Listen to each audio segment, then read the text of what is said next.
اعوذ باللہ من الشیطان اللعین الرجیم بسم اللہ الرحمن الرحیم الحمد للہ رب العالمین الصلاة والسلام علی اشرف الانبیاء والمرسلین وعلی آلہ طیبین الطاہرین المعصومین الذین اذہب اللہ عنہم الرجس وطہرہم تطہیرا اللہم صل علی محمد وآل محمد وعجل فرج قائم آل محمد ان الصادق علیہ الصلاۃ والسلام قال من ملک نفسہ اذا رغب و اذا رہب و اذا اشتہا و اذا غضب و اذا رضی حرم اللہ جسدہ علی النار۔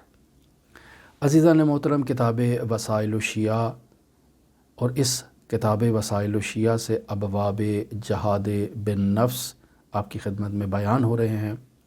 پہلا باب اور اس باب کی 7ویں نمبر حدیث امام صادق آل محمد بیان کر رہے ہیں کہ اگر ایک انسان 5 مراحل میں اپنے نفس کی مہار کو اپنے ہاتھ میں تھام لیتا ہے تو اس انسان پر اللہ جہنم کی آگ کو حرام کر دے گا۔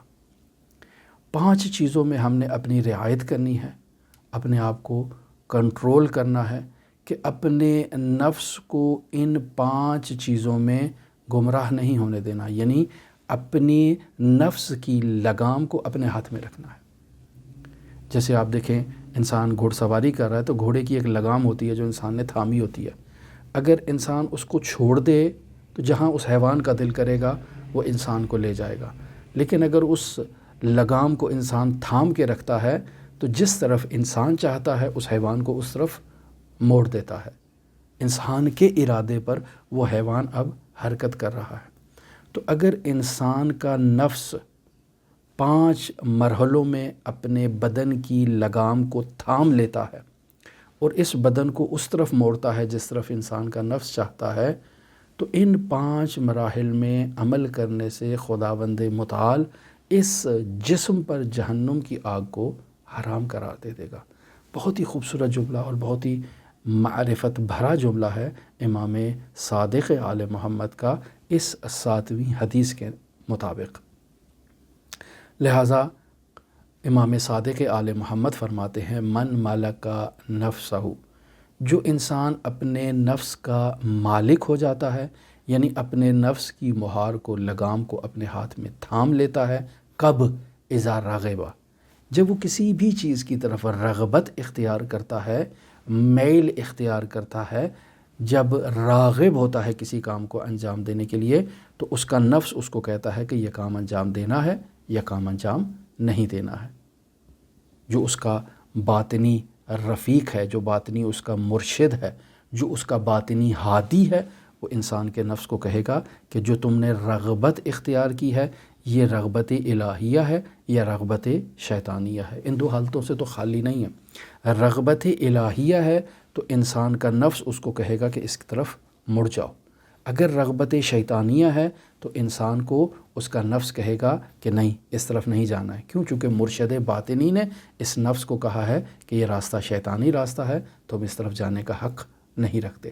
پس اذا رغب، جب انسان کسی چیز پر راغب ہوتا ہے تو انسان کا نفس اس کے اوپر جو ہے وہ کنٹرول رکھتا ہے، اور انسان کا باطنی مرشد اور باطنی ہادی جو ہے وہ اس کی رہنمائی کرتا ہے کہ الہی راستے پر چلنا ہے اور شیطانی راستے کو ترک کرنا ہے۔ پس یہ وہ پہلا مورد ہے، اذا رغب، جب انسان کسی چیز کی طرف راغب ہوتا ہے تو اس کا نفس اس کی مہار کو اللہ کی رغبت کی طرف موڑتا ہے۔ وَإِذَا رَهِبَ، جب انسان کسی چیز سے دوری کرتا ہے، میں نے اپنے فلاں دوست سے دوری کی، اپنے فلاں رشتہ دار سے دوری کی، فلاں نوکری سے دوری کی، فلاں محفل میں جانے سے دوری کی۔ کیوں دوری کی؟ اس وجہ سے دوری کی کہ میرے نفس نے مجھے کہا تھا کہ یہ محافل، یہ دوست، یہ کام اللہ کے دشمن ہیں، تم ان سے دوری اختیار کرو۔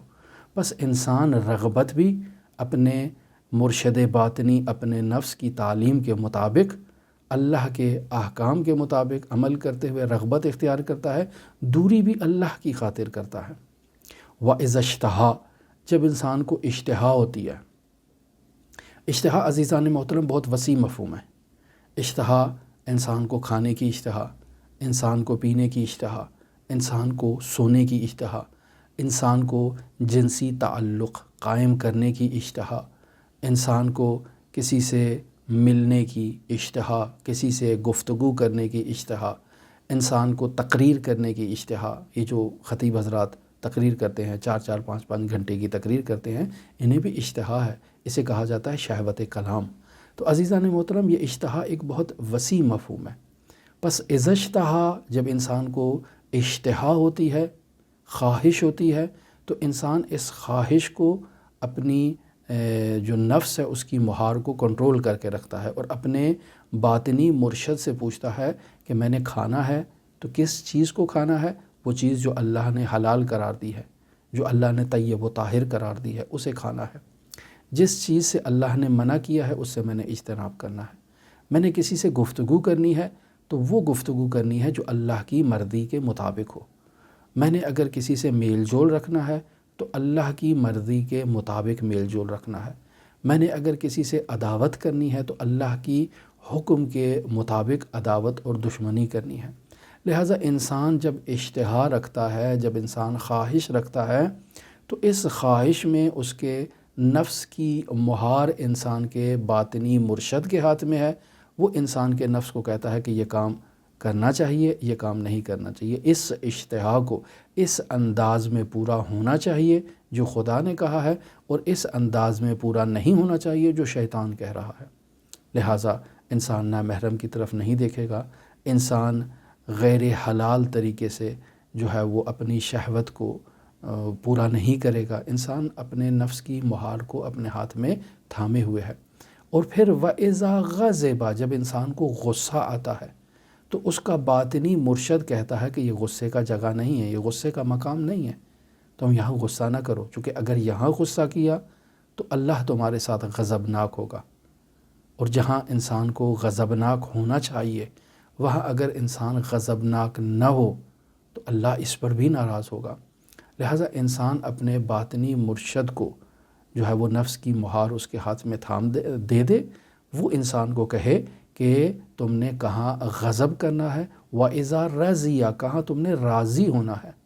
اگر اللہ کا دشمن اللہ کی اہانت کر رہا ہے، اللہ کے رسول کی اہانت کر رہا ہے، اللہ کے ولی کی اہانت کر رہا ہے، اور میں خاموشی سے تماشا دیکھ رہا ہوں، خوشی سے ہنس رہا ہوں، مسکرا رہا ہوں کہ ٹھیک ہے تو کرتا رہ، بلکہ الٹا تشویق دے رہا ہوں، تو یہاں میرا غضب کا مقام تھا، رضا کا مقام نہیں تھا۔